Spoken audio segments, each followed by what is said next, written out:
Então tá bom, diga lá, estudante vestibulando para medicina, mediciners. Vamos resolver então essa prova da FAMERP, vestibular 2024, conhecimentos específicos. Prova bem elaborada, né? Exigiu conhecimentos, digamos assim, de médio para alto nível do candidato de medicina. Então vem comigo, vamos ver como é que foi essa prova. Então, temos aí uma questão tradicional, questão um, né? Uma questão de ecologia, abordando os biomas brasileiros, né? Tá bom, vamos ler o texto? Diz aqui o enunciado: os incêndios não se limitam à floresta amazônica, também são vistos em outros biomas do Brasil, infelizmente, né, gente? Mas é preciso apontar as diferenças quanto aos efeitos do fogo em cada um deles. As florestas tropicais não evoluíram na presença do fogo. Ele não ocorre de maneira natural nesses ambientes, sendo resultado do desmatamento, né? Então tá bom. Ou seja, a floresta tropical não queima em grandes extensões se cair um raio, por exemplo. Então, se tiver lá um fogo lá meio que dura muito tempo lá numa floresta amazônica, pode ter certeza que esse fogo ele decorre de um incêndio, um desmatamento muitas vezes criminoso, né? Porém, existem biomas no Brasil, como o Cerrado, que evoluíram na presença do fogo. Quer dizer, tem parte do Cerrado que o fogo lá é meio natural e as plantas lá são adaptadas a esse quadro, né?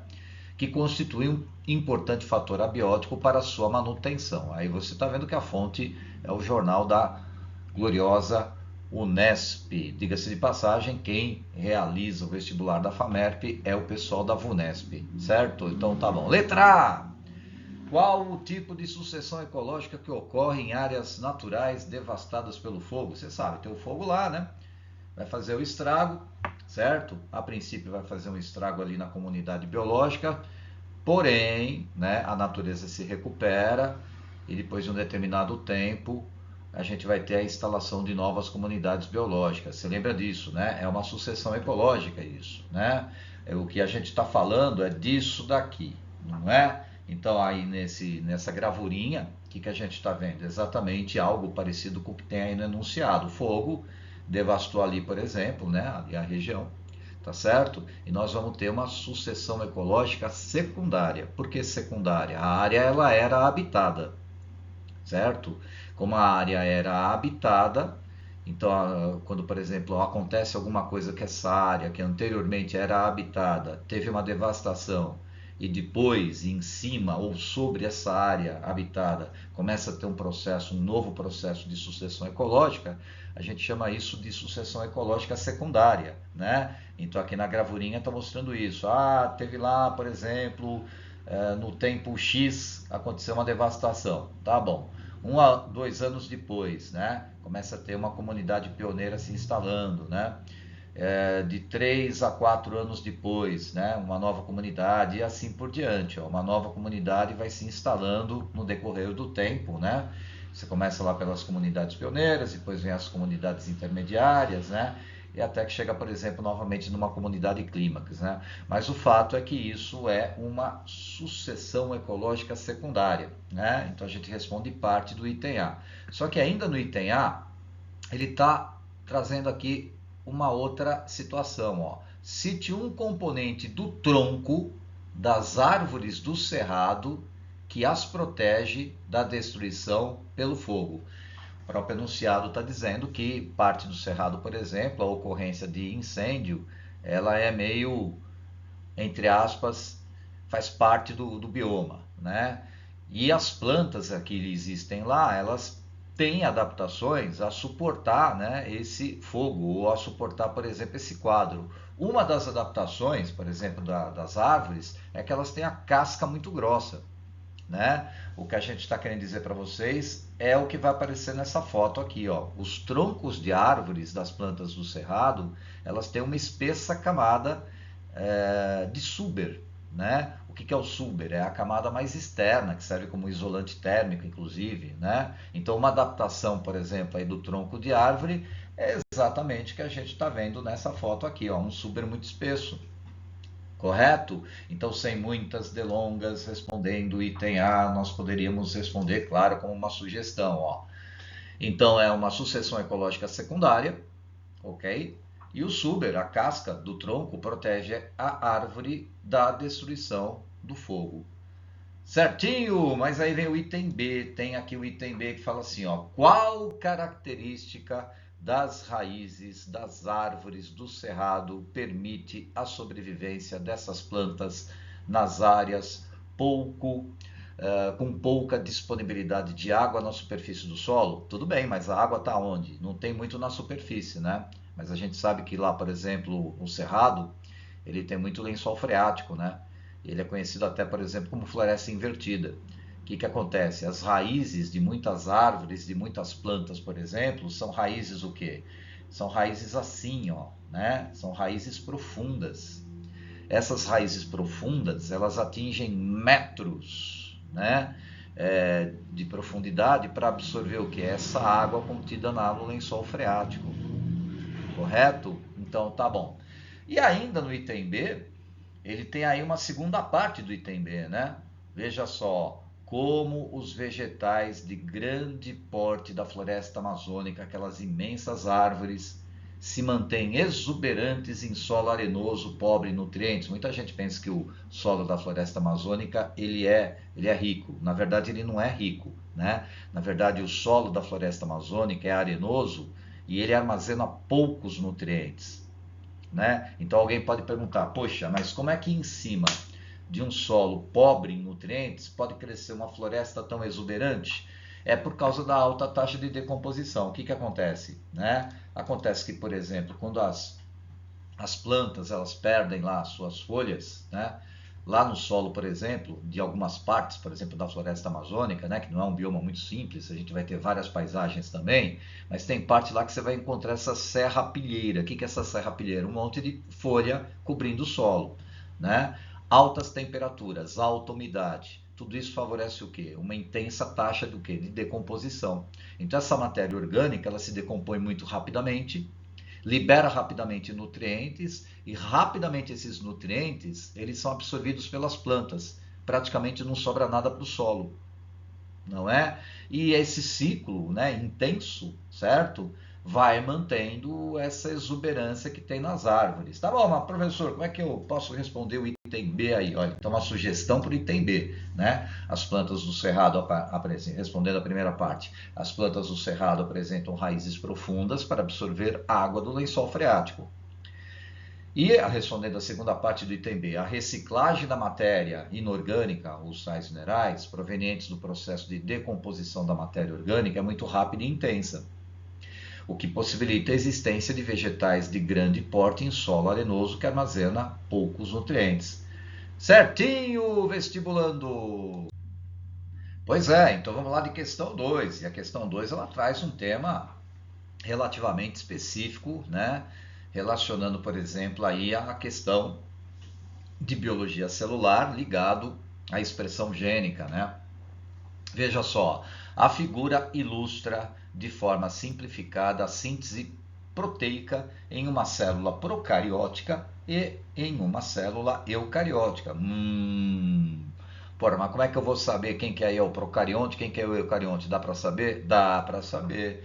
Por que dá para saber? Ué, porque se você pegar aí o desenho da direita, né, o que a gente está vendo aí nitidamente? A carioteca, a membrana nuclear. E só os eucariontes que têm carioteca, não é? O núcleo envolvido por uma carioteca. Em outras palavras, esta célula aqui, ó, é uma célula procarionte, por exemplo, uma bactéria, e essa célula aqui é uma célula eucarionte. Repara aqui a presença da carioteca, certo? Tá bom. Lembrando também, né? Quando a gente está falando de síntese proteica, tem aquele caminho tradicional, né? Qual que é o caminho tradicional? Você tem o DNA, certo? A partir do DNA vai ter a síntese de RNA mensageiro. Qual que é o nome disso? Transcrição. E a partir do RNA mensageiro vai ter a síntese de proteína. Qual que é o nome disso? Tradução. DNA vira RNA mensageiro, transcrição. RNA mensageiro dá origem à proteína, tradução. Nas células procariontes, tanto a transcrição como a tradução, elas acontecem no citoplasma, não tem núcleo. Belezinha? Agora, nas células eucariontes, a transcrição acontece no núcleo, ou seja, o RNA ele é sintetizado no interior do núcleo, daí o RNA ele sai do núcleo, vai para o citoplasma e lá no citoplasma vai desencadear o processo de tradução, a síntese proteica propriamente dita. Ou seja, nos eucariontes a transcrição ela acontece no núcleo e a tradução acontece no citoplasma. Sim? Sim. Então vamos responder o item A, que diz aqui o item A, ó. Sítio local da célula procariótica em que ocorre a transcrição. Citoplasma, citosol. A partir de qual estrutura na figura é possível distinguir célula procariótica da célula eucariótica? A carioteca. Então está aí respondido o item A, certo? Nas células procarióticas, a transcrição ocorre no citoplasma e a carioteca, a membrana nuclear, é exclusiva das células eucarióticas, certo? Tá bom. Aí o item B, bem específico, traz o seguinte aqui pra gente, ó. Por que as proteínas formadas por todos os ribossomos da célula procariótica terão a mesma sequência de aminoácidos? Certo? Tá bom. E aí, ainda continuando aí no item B, por que o comprimento do RNA mensageiro maduro é menor que o RNA mensageiro imaturo? Muita calma nessa hora. O que a gente tem que lembrar? A gente tem que lembrar que aqui no procarionte, nas células procariontes, é menos burocrático o processo. Você tem lá o DNA, você tem a sequência de bases nitrogenadas. A partir do DNA ocorre a transcrição, vai formar um RNA mensageiro. O RNA mensageiro já vai carregar os códons. O RNA mensageiro, a partir desses códons, ele vai ser traduzido pelos ribossomos e teremos a produção de quê? De proteínas. Sim? Sim. Tá bom. Então é uma expressão gênica muito simples, menos burocrática nos procariontes. Correto? Correto. Nos eucariontes não é assim que funciona. Nos eucariontes, a gente tem a questão dos introns e exons, né? Então essa gravurinha aqui, ó, é o que acontece, por exemplo, aqui nos seres eucariontes, numa célula eucarionte. Tudo bem, você tem o DNA. Só que lá no DNA tem os exons e tem os introns. Bom, os exons são as regiões, de fato, em que existe uma expressão gênica. São as regiões, por exemplo, em que essas bases nitrogenadas elas são importantes para a formação, por exemplo, de uma futura proteína. Só que entre os exons tem uma área chamada intron, é uma região intragênica, né? E essa região intragênica, normalmente ela não se expressa e, geralmente, né, ela não tem, por exemplo, uma relevância tão grande quanto, por exemplo, os exons em termos de expressão gênica. Bom, e aí o que acontece? Num primeiro momento, vai acontecer uma transcrição e vai formar aqui um pré-RNA mensageiro, que a gente chama de RNA mensageiro imaturo ou pré-RNA mensageiro. Nesse pré-RNA mensageiro, a gente vai ter os exons, esse aqui que você está vendo em azul, e tem os introns. Beleza, o que vai acontecer agora? Agora vai acontecer uma etapa de remoção desses introns, que a gente chama de splicing. E aí nesse splicing, para a ocorrência desse splicing, partículas, né, aglomerados proteicos enzimáticos chamados de spliciosomos, eles grudam, né, na intersecção entre o exon e o intron, formam uma alça de retirada de intron. Em outras palavras, você está vendo aqui, por exemplo, os spliciosomos realizando o splicing. Splicing significa corta e liga, né? E aí o que vai acontecer? Ah, beleza, corta o intron, tira o intron e liga quem? Os exons. Quando ligar os exons, beleza, aí vai formar o RNA mensageiro. O RNA mensageiro, portanto, ele tem um tamanho, o RNA mensageiro maduro, né? Ele tem um tamanho menor do que o RNA mensageiro imaturo, o pré-RNA mensageiro. Por quê? Por causa do splicing, certo? Tá bom. Só que lá nos procariontes não tem nada disso, certo? Basicamente, o DNA lá dos procariontes, ele se expressa, né? Então a gente não vai ter essa região, por exemplo, aí dos introns, né? E basicamente, as proteínas que vão sair do DNA dos procariontes, eles normalmente vão ter as mesmas sequências, né, de aminoácidos relativas aos códons dos exons, não tem intron. Ainda nos eucariontes tem um outro lance, que além de acontecer o splicing, vai acontecer aquilo que a gente chama também de splicing alternativo. E esse splicing alternativo, por exemplo, ele não existe nem splicing, muito menos splicing alternativo nos procariontes. O que acontece nos eucariontes? Um mesmo DNA, né? Ele pode, por exemplo, sofrer diferentes processos, ele pode se expressar de formas diferentes em diferentes tecidos. Então, por exemplo, eu posso ter, por exemplo, o splicing X e o splicing Y. Como assim? Então, por exemplo, eu tenho aqui o DNA, né? Como a gente sabe, todas as células apresentam o mesmo material genético. Só que aqui, por exemplo, eu estou num tecido X. Lá no tecido X, vai ter a expressão gênica X. Então vai acontecer a mesma coisa, eu vou ter aqui o DNA, vai ter a transcrição, vai formar um pré-RNA mensageiro, um RNA mensageiro imaturo, né? Vai acontecer um splicing, aí lá naquele splicing vai formar um RNA mensageiro maduro e eu vou ter a ocorrência lá de um peptídeo, uma tradução lá e vai formar lá uma proteína X, beleza? Tá bom. Quando chega, por exemplo, no tecido Y, talvez forme um outro tipo de peptídeo. Por quê?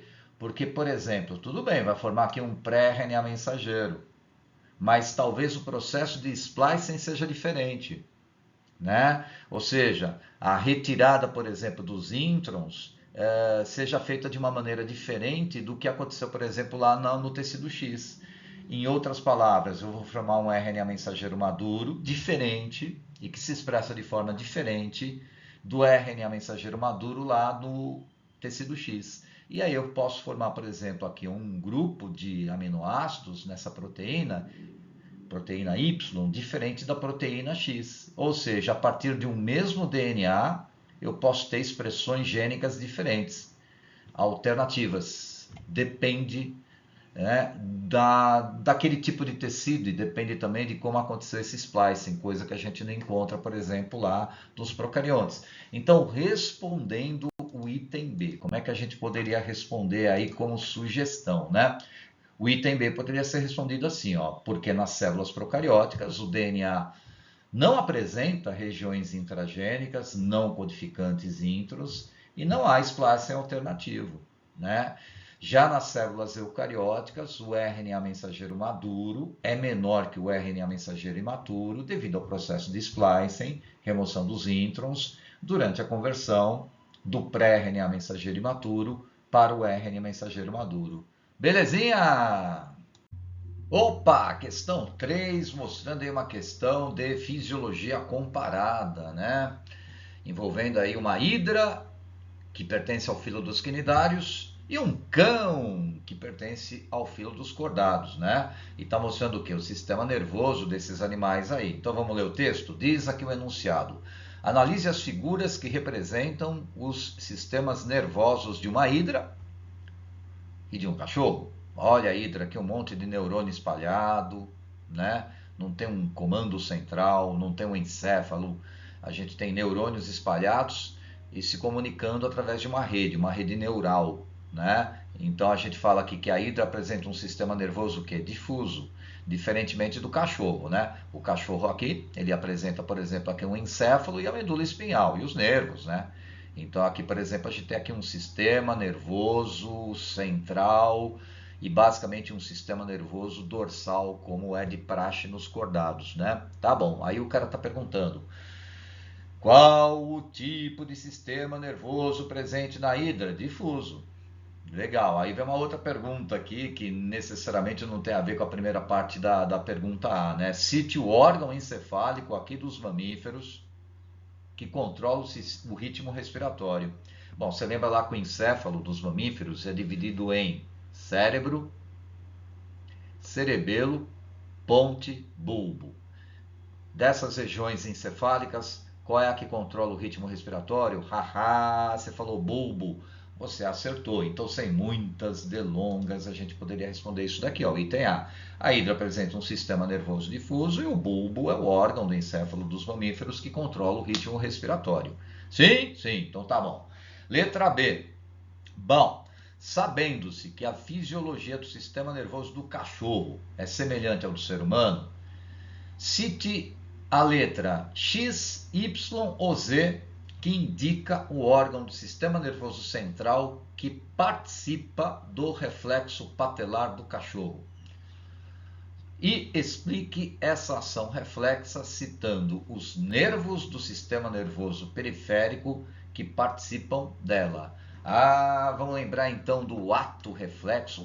O ato reflexo tem a ver com a medula espinhal, né? E o que acontece no ser humano, o que acontece no cão é muito parecido. O que a gente está falando é disso daqui, correto? Reflexo patelar. Patelar, você sabe, vem de patela. Patela é aquela bolinha óssea que tem no joelho. E ali tem tendão. E ali tem um reflexo. O que é o reflexo? É um movimento involuntário, certo? Tá bom. Então vem aqui o médico, eu vou testar seus reflexos, né? Tá bom, aí ele distrai o paciente. A ideia é o quê? O cara dá uma marteladinha e involuntariamente o cara contrai a perna. Tá bom. Mas isso tem alguma coisa a ver com o cérebro? Nada. Isso tem a ver com quem? Com a medula espinhal, né? Então o que acontece? Lá no tendão existe, por exemplo, lá, né, um neurônio chamado neurônio sensitivo. Esse neurônio sensitivo envia, né, os sinais nervosos até a medula espinhal. Esse desenho aqui é uma medula espinhal cortada no meio, correto? Então tá bom. E esse nervo aqui é um nervo raquidiano. Essa aqui é a porção sensorial do nervo raquidiano. Dentro dessa porção sensorial, que é dorsal, a gente vai encontrar o neurônio sensitivo. Esse neurônio sensitivo, então, o que ele faz? Ele envia sinais nervosos do tendão até a medula espinhal, pela via dorsal, né? Lá dentro da medula espinhal, vai acontecer nessa região mais acinzentada aqui, ó, substância cinzenta, uma sinapse nervosa. Nós temos aqui em verdinho o neurônio motor. Mas, professor, cadê o neurônio associativo? Que eu aprendi lá, por exemplo, lá na escola, no cursinho, o neurônio associativo. É verdade. Em alguns reflexos, o neurônio sensitivo ele faz uma sinapse com o neurônio associativo e depois o neurônio associativo faz uma sinapse com o neurônio motor. Mas no caso do reflexo patelar, não existe aí o neurônio associativo. É uma ligação direta entre o neurônio sensitivo e o neurônio motor. Então aqui tem uma sinapse nervosa, né? O finalzinho do axônio, né? Esse daqui é o dendrito do neurônio sensitivo, que é o corpo celular do neurônio sensitivo que fica dentro do gânglio, né? Da raiz dorsal. E aqui vem quem? Vem o axônio do neurônio sensitivo. Legal, aí está liberando quem? Neurotransmissores aqui na fenda sináptica. Aí vem os dendritos do neurônio motor, o corpo celular do neurônio motor, tudo dentro, né, já da medula, na substância cinzenta. A partir do neurônio motor são formados novos impulsos nervosos. Esses impulsos nervosos pegam o caminho aqui da raiz ventral, né? E aí o neurônio motor, que está o nervo, né, o nervo que sai da medula espinhal, né, o nervo raquidiano, e aí, né, o neurônio motor ele é ligado à musculatura, vai fazer aqui uma sinapse neuromuscular. E aí ele vai estimular a contração muscular involuntária, aí a perna se move. E é isso que você tem que explicar, tá? Então, respondendo aí, sem muitas delongas, o item B, a gente poderia responder dessa maneira, ó. A medula espinhal Y, certo? Que é o órgão do sistema nervoso central relacionado ao ato reflexo, né? O neurônio sensitivo, localizado na via sensitiva dorsal do nervo raquidiano, transmite impulsos nervosos do tendão patelar à substância cinzenta da medula espinhal. Nessa região ocorre a sinapse nervosa entre as terminações axônicas do neurônio sensitivo e a terminação dendrítica do neurônio motor, certo? Por sua vez, os impulsos nervosos formados no neurônio motor são enviados à musculatura da perna, que se contrai involuntariamente pela via motora ventral do nervo raquidiano, certo? Meu Deus, uma questão de citogenética, questão 4, FAMERP, está mostrando aqui pra gente aqui um cariograma, legal. O ser humano aqui, ó, 2N igual a 46, tá vendo? Ó? Os pares de cromossomos homólogos metafásicos. Que foto bonita. E é um cariótipo o quê? Masculino, você está vendo? Ó. Aqui você tem 23 pares de cromossomos, aqui é o par sexual, né? Então esse cara aqui, ó, cromossomo X, cromossomo Y. Então o sexo genético aí desse indivíduo é masculino, não é XY. Se fosse mulher seria XX. Tem 46 cromossomos no total. Só que só esse daqui que é o par sexual, tá vendo? E esses aqui são os autossomos, os pares não sexuais. E a pergunta fala sobre isso, né? Item A. Quantos cromossomos autossomos existem em uma célula somática dessa pessoa? 44. 44 cromossomos autossomos. Por que os cromossomos sexuais nessa pessoa não são homólogos? Quer dizer, depende. Parte deles é homóloga sim, né? Olha só, isso aí é uma página do Planeta Bio. A parte lá, por exemplo, de genética, herança sexual, né? E aí você está vendo os cromossomos sexuais, né? Aqui, por exemplo, o cromossomo X, aí o cromossomo Y, né? Então tem sim uma região homóloga, pequena, mas tem, e tem uma região muito maior não homóloga, né? Nessa região homóloga, por que ela é homóloga? Porque ela é meio correspondente. Então a gente vai ter, por exemplo, só naquele pedacinho do X e do Y, genes localizados, né, na mesma posição e que determinam características semelhantes, né? Então tá bom. Agora, de fato, tem uma área ali, por exemplo, que não é homóloga, uma área meio exclusiva do cromossomo X e uma área exclusiva lá do cromossomo Y. Certo? Tá bom, mas como é que a gente poderia responder aí o item A? Bom, a gente poderia responder assim, né? Primeiro responder da primeira parte da pergunta. 44 cromossomos autossomos. Beleza. Trata-se do cariótipo masculino com as presenças dos cromossomos sexuais X e Y que compartilham entre si uma pequena região homóloga com genes ocupando o mesmo locus, determinantes e uma mesma característica, certo? E uma região maior não correspondente, não homóloga de fato. Aí beleza, tá? Mas aí tá bom, aí é o seguinte, vem aí a segunda parte da pergunta, o item B.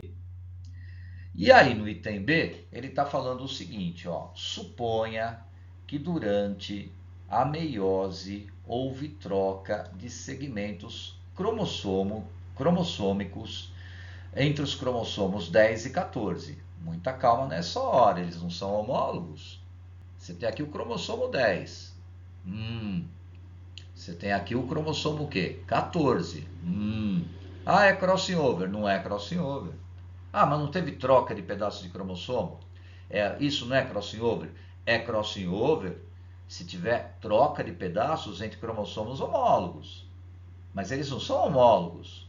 O 10 lá, por exemplo, não corresponde ao 14. O 10 ele tem lá, por exemplo, lá um tamanho, um formato diferente. O 14 tem um tamanho, um formato diferente. O 10 carrega um determinado grupo de genes diferentes dos genes, por exemplo, que nós temos, por exemplo, nos 14. Então, por exemplo, lá não são genes alelos, né? Os genes que a gente tem lá no cromossomo 10 não são alelos dos genes que nós temos no cromossomo 14, certo? Mas o cara está colocando isso para a gente, que teve lá durante a meiose uma troca entre os cromossomos 10 e 14, que não é crossing over. Tá bom, na verdade isso é uma mutação cromossômica, né? Cite o tipo de mutação cromossômica estrutural que ocorreu nesse caso. Aí sim, aí faz muito sentido, né? O que ele está falando é esse daqui, ó. Certo? Você tem aqui, por exemplo, esse cromossomo azulzinho e esse cromossomo amarelinho. Eles não são homólogos, certo? É como se, por exemplo, esse daqui fosse o 10 e esse aqui fosse o 14, certo? Então tá bom. Aliás, é como se esse daqui, por exemplo, fosse o cromossomo 10 e esse aqui o 14, tanto faz. Aí teve essa troca, isso tem um nome, qual que é o nome dessa troca de pedaços de cromossomos não homólogos? É uma mutação cromossômica estrutural denominada translocação. Aí vem a segunda parte da pergunta. Por que essa alteração não pode ser considerada uma permutação, ou seja, um crossing over? Porque não são cromossomos homólogos. Por exemplo, esses cromossomos eles não ficam, né? A gente sabe que o crossing over acontece na meiose, a gente sabe que acontece na prófase 1 da meiose, Para acontecer o crossing over, né, os cromossomos homólogos devem ficar emparelhados e não ocorre o emparelhamento, né, do cromossomo 10 e o cromossomo 14 durante a meiose. Então não é exatamente um crossing over, né, e sim uma translocação. Então, sem muitas delongas, respondendo, ocorreu uma mutação cromossômica estrutural denominada translocação. Não pode ser considerado um caso de crossing, porque os cromossomos 10 e 14 não são homólogos e não ficam emparelhados durante a profase 1 da meiose. Certo? Então vamos lá de questão 5, pelo andar da carruagem. Aí é uma questão que mistura um pouco de histologia com a questão de imunologia, né? Então tá bom, olha o que ele fala aí. A exposição a partículas de areia, pelos de animais ou pólen pode causar alergia, reações alérgicas como coceira, lacrimejamento, secreções nasais, espirro, erupção cutânea, né? Nessas reações alérgicas, o corpo humano apresenta uma hipersensibilidade a determinadas substâncias chamadas antígenos, que são reconhecidas por alguns tipos especiais de anticorpos do tipo IgE, imunoglobulina do tipo E, os quais se ligam a algumas células conjuntivas e liberam histamina. Perfeito. Em situações mais graves, essas reações alérgicas podem causar choque anafilático, né? E aí, por exemplo, pode até causar um quadro inflamatório, né? Perigoso, por exemplo, né? Tá, aí vem aí, letra A. A qual classe de substâncias orgânicas pertencem os anticorpos? Gente, os anticorpos são proteínas de defesa, né? São imunoglobulinas, mas as imunoglobulinas são, na verdade, proteínas. Legal. E por que essa reação alérgica é considerada um tipo de imunidade adquirida? É aquilo que você adquire durante a vida. O próprio enunciado está trazendo essa informação, né? Para você ter uma imunidade adquirida, você primeiro tem que ter o contato com o antígeno, né? E esse contato com esse antígeno faz o sistema imunológico produzir anticorpos específicos. Certinho? Então, como é que a gente poderia responder sem muitas delongas aí, por exemplo, o item A, ó, né? Resposta: os anticorpos imunoglobulinas são proteínas. Sim? Sim. A reação alérgica é um tipo de imunidade adquirida durante a vida, porque a produção de anticorpos específicos só é desencadeada por contato com antígenos contidos em, nesse caso, partículas de poeira, pelos de animais, pólen. Então, uma coisa que você adquire específica para aquele tipo de antígeno, certo? Aí vem a letra B. A letra B, a gente vai ter que lembrar um pouquinho das aulas de histologia, principalmente lá do tecido conjuntivo, né? Cite a célula conjuntiva que libera histamina. A histamina, por exemplo, é uma substância que desencadeia quadros de processo alérgico, muitas vezes, por exemplo, quadros inflamatórios, né? A histamina, por exemplo, ela age nos capilares, né? Ela aumenta a permeabilidade dos capilares, e como ela aumenta a permeabilidade dos capilares, ela facilita, por exemplo, a saída de células sanguíneas também, né? Dos capilares, como, por exemplo, uma série de leucócitos, né? Uma série de células de defesa, né? Para, por exemplo, responder a esses antígenos, né? Bom, e a célula que libera histamina é uma célula que presente no tecido conjuntivo, chamada de mastócito, certo? Cadê o mastócito? Olha ele aí, ó. Então você está vendo aí um mastócito na esquerda, né? Inativado, e aqui já um mastócito ativado, liberando, por exemplo, aqui a histamina, né? Certo? Num quadro, por exemplo, de reação alérgica, né? Tá bom. Só que ainda o item B está perguntando, beleza, mas qual que é o efeito desse quadro alérgico? Pode muitas vezes, por exemplo, provocar um efeito nas vias respiratórias, dificultando a respiração de uma pessoa em choque anafilático. Muitas vezes, por exemplo, a pessoa tem uma reação alérgica e não consegue respirar. Por quê? Por causa daquilo que a gente chama de edema de glote, né? Muitas vezes, né, esse quadro alérgico leva a uma inflamação de algumas partes do corpo. Tem gente, por exemplo, que tem inflamação do rosto, das pálpebras, né? De algumas regiões aqui, por exemplo, da cabeça. E muitas vezes inflama, por exemplo, o quê? Inflama a região da laringe. Por exemplo, lá na laringe, a abertura da laringe, entre a faringe e a laringe, a abertura da laringe ali, a gente vai ter a glote, né? E essa área aqui, por exemplo, é uma área que pertence ao sistema respiratório. Se essa área, ó, as cordas vocais aqui, tá vendo? Então isso daqui é como se fosse a laringe vista por um laringoscópio, né? E inflamado. Então você viu o que vai acontecer. É por aí que a gente respira. Menos ar vai entrar por aí. Isso pode provocar o quê? Uma dificuldade de respirar. Pode provocar até a morte, sabia? Né? Bom, então respondendo sem muitas delongas, o item B, a gente poderia responder disso aqui. Ó. No tecido conjuntivo, as células que liberam histamina são os mastócitos. Em situações mais graves, a resposta imunológica desencadeada em choque anafilático pode provocar um quadro inflamatório na laringe, denominado edema de glote. Certo, turminha? Questão 6, que mistura aí, por exemplo, fisiologia humana com a parte de botânica. Mas é possível fazer uma questão assim? Pois é, o examinador aí foi criativo. Olha o que ele disse, ó. O termo óvulo é empregado para designar uma estrutura reprodutiva tanto em animais quanto nos vegetais espermatófitos. Espermatófitos são aqueles vegetais capazes de produzir sementes, né? E são quem? São as gimnospermas e as angiospermas, correto? No entanto, em cada um desses grupos de organismos, o óvulo apresenta uma estrutura diferente. Of course, né? O óvulo nos animais é um gameta. É um gameta haploide, portanto é unicelular, é uma célula sexual, né? Já o óvulo nos vegetais, ele não é um gameta, né? O óvulo nos vegetais é uma estrutura reprodutora pluricelular. Vou pegar como exemplo aqui as angiospermas. Nas angiospermas, por exemplo, o óvulo é uma estrutura componente de quem? Das flores. Então tem todas as estruturas aqui das flores. Vou pegar aqui o gineceu, que é o ovário do gineceu. E aqui, por exemplo, dentro do ovário, a gente está vendo várias estruturinhas aqui chamadas de óvulos, que também são pluricelulares. E no caso, por exemplo, aí das angiospermas, né, se esses óvulos forem fecundados, eles vão originar quem? As sementes. As angiospermas têm flores, né? As gimnospermas têm estróbilos.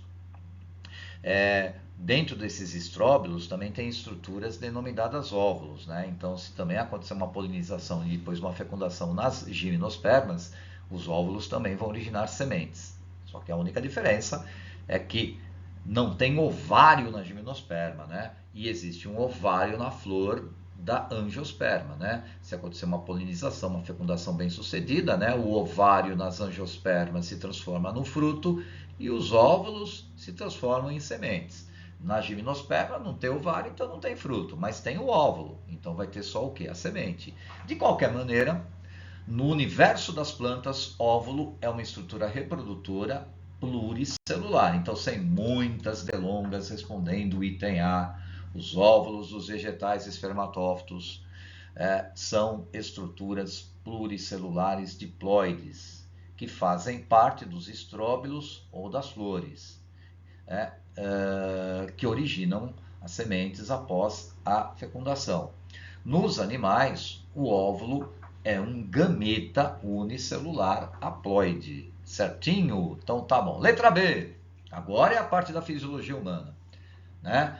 Por que o uso do termo ovulação não é adequado como referência ao evento que ocorre no período fértil da mulher? Muita calma nessa hora. Vamos lembrar? No período fértil da mulher, na metade do período fértil ali, né? Na verdade, na metade do ciclo menstrual, o que vai acontecer? Aquilo que a gente chama de ovulação, que na verdade não é bem uma ovulação. Vamos lembrar disso daqui, ó, tá? Nós temos lá, por exemplo, o ciclo menstrual. Na metade do ciclo menstrual, o ovário da mulher, por conta do efeito de um hormônio chamado LH, principalmente, vai liberar um ovócito 2 na tuba uterina. O ovócito 2 não é exatamente ainda um óvulo, né? Então, na verdade, a ovulação é um termo inadequado, porque na verdade deveria se chamar, entre aspas, ovocitação, porque o que está sendo liberado na tuba uterina não é um óvulo, e sim um ovócito 2. Tá, mas o que é um ovócito 2? Vamos lembrar lá da ovogênese, certo? Vou pegar aqui uma ovogênese bem simplificada, né? Então, a ovogênese ela tem várias etapas, certo? Eu vou pular aqui algumas dessas etapas, eu já vou para a fase de maturação. A fase de maturação acontece a partir da puberdade. Então, a partir da puberdade, a cada ciclo menstrual, você vai ter uma meiose, não é? Então, aqui o ovócito primário, né? O ovócito primário diploide.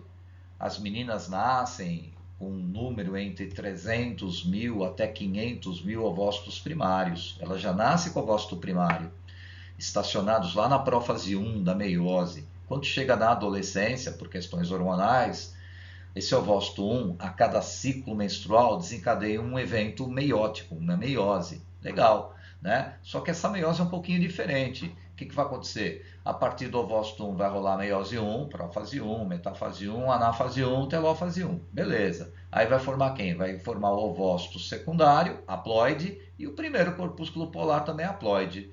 Quando a mulher está ovulando, ela está liberando esses dois caras na tubuterina. Sim? Sim. Tá, mas e se não tiver fecundação? E se não tiver espermatozoide? Pois é, o papo encerra por aí. O ovócito 2 e o primeiro corpúsculo polar degeneram. Em questão aí de cerca de entre 24 e 48 horas. Legal. Para a ocorrência da meiose 2, precisa ter uma fecundação. O espermatozoide lá do príncipe encantado tem que entrar em contato com o ovócito 2. Ele tem que entrar no ovócito 2. O ovócito 2 está meio estacionado na metáfase 2. Então não rolou toda a meiose. Para rolar toda a meiose 2, né, o espermatozoide tem que entrar no ovócito 2. Se ele entrar no ovócito 2, ou seja, se acontecer a fecundação, aí sim, né, o ovócito 2 completa finalmente a meiose 2, dá origem a um óvulo, isso já na tubuterina, né? Essa fecundação acontece na tubuterina. E dá origem a um segundo corpúsculo polar. O primeiro corpúsculo polar vai na onda também, tá? Ele também faz a meiose 2 e ele origina mais 2 segundos corpúsculos polares. Ou seja, se acontecer a fecundação, no final da história, eu vou ter um óvulo, né? E eu vou ter 3 segundos corpúsculos polares que acabam degenerando depois, né? Então, respondendo, né, de uma forma um pouco mais específica e pragmática essa questão, a gente poderia responder o seguinte, ó, por volta da metade do período fértil, é o ovócito 2 haploide que é liberado na tubuterina e não o óvulo. Durante a fecundação, o espermatozoide entra no ovócito 2 e estimula a ocorrência da segunda divisão da meiose. Assim, a partir desse ovócito 2, são formados um óvulo haploide e o segundo corpúsculo polar haploide, respondendo a questão B inteiramente. Certo, turminha? E claro, né, gente, como não poderia faltar, uma questão que fala sobre doenças verminosas, questão 7. A imagem mostra o momento da eclosão de um ovo da lombriga, Ascaris lumbricoides, em que há liberação da larva, a larva rabiditoide. Bonita essa imagem, né? Ah, tem gente que não acha bonita não, mas olha só, aqui está o ovo da lombriga, o Ascaris lumbricoides, e o bichinho saindo aqui, ó, a larva saindo aqui, né? A larva do Ascaris lumbricoides, estágio L3 da rabiditoide. Bom, aí está perguntando, ó, esse verme é o agente etiológico da verminose humana, conhecida como ascaridíase, ou seja, o Ascaris lumbricoides é causador da ascaridíase. Letra A. Aqui, filo pertence esse verme, o Ascaris lumbricoides? Opa, tranquilamente, ele é um nemátodo, né? Filo dos nemateumintos ou nemátodos, né? E como é que se pega a lombriga? Se a principal forma de transmissão dessa verminose é o ser humano? Ingestão dos ovos. Ingestão dos ovos em alimentos contaminados ou água contaminada, né? Então, sem muitas delongas, a gente poderia responder, né, o item A dessa maneira. O Ascaris lumbricoides pertence ao filo dos nemateumintos, nemátodos, né? E a ascaridíase é transmitida por meio da ingestão de alimentos, geralmente verduras, né, legumes ou água contaminados com os ovos do verme. Sim? Muito bem. Aí vem uma pergunta um pouco mais específica na letra B, né? Porque é assim, geralmente quando a gente pensa em lombriga, a gente pensa no intestino. Afinal de contas, o Ascaris lumbricoides ele é um verme intestinal, na forma adulta. Mas aí, será que tem alguma coisa a ver com pneumonia? Tem, olha só.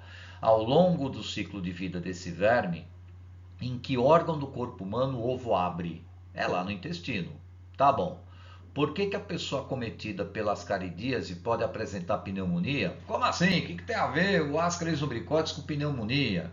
Né? Tem a ver, por quê? Porque durante a passagem da larva no corpo humano, tem um estágio que ela entra no pulmão.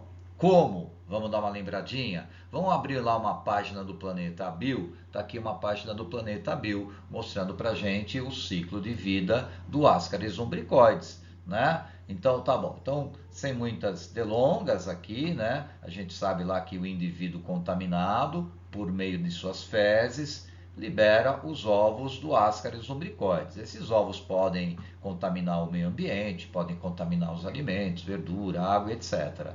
Aí uma outra pessoa lá foi lá e comeu essa verdura contaminada. Olha o ovo aqui da lombriga super ampliado. Dentro do ovo tem a larvazinha lá, tá vendo aqui, ó, né? Tá bom. Aí o ovo ele vai percorrer o tubo digestivo e pum, abriu. Onde que ele vai abrir? No intestino delgado. Aí esse ovo abre no intestino delgado e libera uma larva. Essa larva, o que, que ela faz? No intestino delgado, ela fura alguns capilares sanguíneos e ingressa na corrente sanguínea. Aí o sangue vai levar essas larvas, sangue venoso, né? Vai levar essas larvas na seguinte sequência, ó. O sangue sai do intestino, vai lá pela veia porta hepática para o fígado, do fígado a larva sai do fígado pela veia hepática, vai até o coração. Na verdade, essa veia hepática faz uma conexão com a veia cava. A veia cava leva a larva até o coração, lá no ato direito. Do ato direito vai para o ventrículo direito. Do ventrículo direito sai do coração pela artéria pulmonar. A artéria pulmonar transporta a larva até o pulmão. Chegando até o pulmão, o que, que essas larvas podem fazer? Perfurar os capilares sanguíneos dos alvéolos pulmonares e entrar no pulmão e desencadear o quê? Uma pequena hemorragia, um quadro inflamatório. E isso pode causar pneumonia. Sim, sim. Então, como é que eu posso fazer um texto para contemplar aquilo que o examinador quer no item B? Tá bom, vamos lá. Ó. Os ovos eclodem no intestino delgado. As larvas rabiditoides, liberadas no intestino delgado, entram na corrente sanguínea e são transportadas pelo sangue para o fígado, coração e pulmões, respectivamente. Quando chegam aos pulmões, as larvas perfuram os alvéolos pulmonares, provocando um quadro de pneumonia. E claro, como não pode deixar de acontecer, a gente tem uma questão de genética também no vestibular da FAMERP, certo? Vamos lá então, questão 8. Olha só que bonitinho aí, um gafanhoto cor-de-rosa, que coisa linda, certo? Um fotógrafo amador encontrou uma grata surpresa em seu jardim lá no país de Gales. Avistou um raro gafanhoto rosa, Paul Wetherington, da organização dedicada à conservação Bug Life, explica que a cor rosa do gafanhoto é causada por um gene autossômico recessivo que pode ser transmitido de geração em geração. O fenômeno é conhecido como eritrismo. Beleza, então isso é condicionado por genes recessivos, né?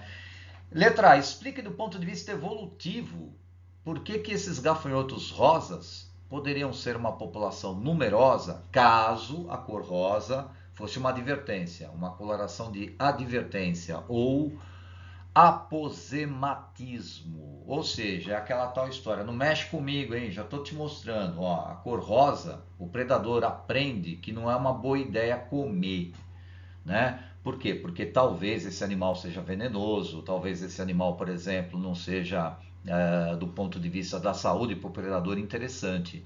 Então, rola assim, por exemplo, do predador evitar comer, por exemplo, gafanhotos dessa cor. E nesse caso, por exemplo, o gafanhoto levaria vantagem. Ele era selecionado pelo meio, rola uma seleção natural de forma positiva para ele. É isso que o examinador quer que você explique, né? No item A. Então, como é que a gente poderia responder? Ó? Porque nesse caso, os gafanhotos rosas seriam selecionados pelo meio positivamente, uma vez que seriam menos predados. Certo? Tá bom. Aí a letra B, que é uma questão puramente de genética, né? Uma fêmea de gafanhoto de cor verde. Bom, então se a cor rosa é recessiva, a cor verde é dominante. Se a gente for usar, por exemplo, a letra A, então ali o rosa é azinho, azinho. O verde depende, pode ser azão, azão ou azão, azinho, né? Legal. Uma fêmea gafanhoto de cor verde, descendente de gafanhotos heterozigotos ou heterozigóticos. Gafanhotos heterozigóticos azão, azinho, são verdes. Foi cruzada com um gafanhoto macho de cor rosa, azinho, azinho, e produziu 90 ovos. Quer dizer, o que ele está falando era isso aqui, né, gente? Ó, eu tenho aqui, por exemplo, uma fêmea. Essa aqui é a fêmea, tá vendo aqui, ó? E ela é descendente de gafanhotos heterozigóticos. Gafanhotos heterozigóticos cruzados deram origem a essa fêmea.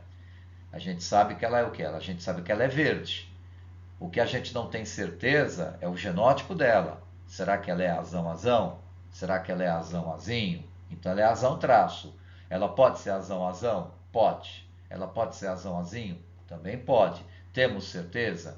Ainda não. O fato é que essa fêmea, azão alguma coisa, foi cruzada com um macho cor-de-rosa ou macho cor-de-rosa, e a partir desse cruzamento dessa fêmea, azão alguma coisa, que esse macho azinho, azinho, foram produzidos 90 ovos. A fêmea aí, por exemplo, depositou 90 ovos. Aí vem as perguntas, certo? Tá bom. Calcule a probabilidade de essa fêmea verde ser heterozigótica. Qual é a probabilidade dela ser heterozigótica? Né? Então, tá bom, vamos pensar. Qual que é a probabilidade da fêmea ser heterozigótica? Ou seja, qual é a probabilidade, por exemplo, né, dela ser heterozigótica, do tipo azão, azinho, né? A gente sabe aqui, por exemplo, se a gente botar aqui no quadro, né, aqui no joguinho da velha, ó, pegando aqui, por exemplo, a gente sabe que o pai da fêmea e a mãe da fêmea são heterozigóticos. Fazendo aqui o cruzamento, nós obteríamos isso daqui, por exemplo, na prole. Bom, o que, que a gente sabe? A gente já sabe que a fêmea, ela é verde, sim? Então, se a fêmea é verde, ela é dominante. Ela é uma dessas aqui, ó. A gente já sabe que ela não é azinho, azinho. A gente já sabe que ela não é rosa. Ou ela é azão, azão, ou ela é azão, azinho. Qual é a probabilidade dela ser heterozigótica no universo de 3 possibilidades, né? A gente vai ter 2 em 3. A probabilidade dessa fêmea ser heterozigótica é de 2/3. Então aqui a gente já responde o quê? Uma parte do item B. Aí continua o item B. Tudo bem.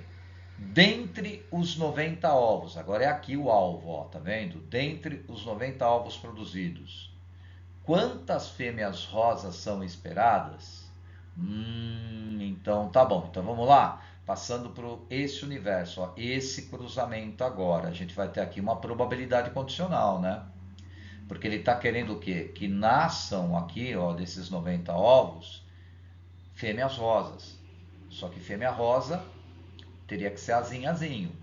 Só vai nascer alguém azinho, azinho aqui se esse cara for azão, azinho, né? Então, indo lá para uma etapa 2 da pergunta, probabilidade de fêmeas rosas esperadas dentro desse universo de 90 ovos, né? Bom, o que, que a gente teria que fazer? Então, primeiro, eu já vou fazer um cruzamento, né? Com a possibilidade dessa fêmea ser azão, azinho, né? Porque só vai nascer, por exemplo, aqui nos 90 ovos outras fêmeas, só que dessa vez rosas, se essa fêmea for verde, azão, azinho, certo? Então tá bom, tá aqui ó, fêmea azão, azinho, cruzada lá com um macho azinho, azinho.